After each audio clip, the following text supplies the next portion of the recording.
بسم اللہ الرحمن الرحیم۔ السلام علیکم ورحمۃ اللہ وبرکاتہ۔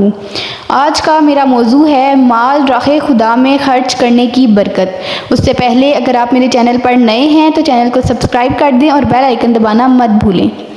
حضرت ابو ہریرہ رضی اللہ تعالی عنہ سے روایت ہے کہ رسول اللہ صلی اللہ علیہ وسلم نے فرمایا کہ ایک آدمی کھلے میدان میں جا رہا تھا کہ اس نے بادل سے ایک آواز سنی کہ فلاں کے باغ کو سینچ دو۔ چنانچہ بادل اپنی جگہ سے ہٹا اور سب پانی ایک قطع اراضی میں انڈیل دیا۔ وہاں ایک تالاب جتنی گہرائی تھی جہاں سارا پانی بھر گیا۔ اس نے پانی کی طرف چلنا شروع کیا تو دیکھا کہ ایک آدمی کھڑا ہوا ہے، اس پانی سے اپنے کھیت کو سینچ رہا ہے۔ اس نے پوچھا کہ اللہ کے بندے تمہارا کیا نام ہے؟ اس نے وہی بتایا جو اس نے بادل سے سنا تھا۔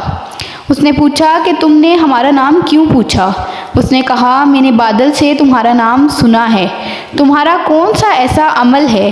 اس نے کہا میں اپنی پیداوار کا ایک حصہ صدقہ کرتا ہوں اور ایک حصے سے اپنی اور بال بچوں کی پرورش کرتا ہوں اور ایک حصہ دوبارہ اسی میں لگا دیتا ہوں۔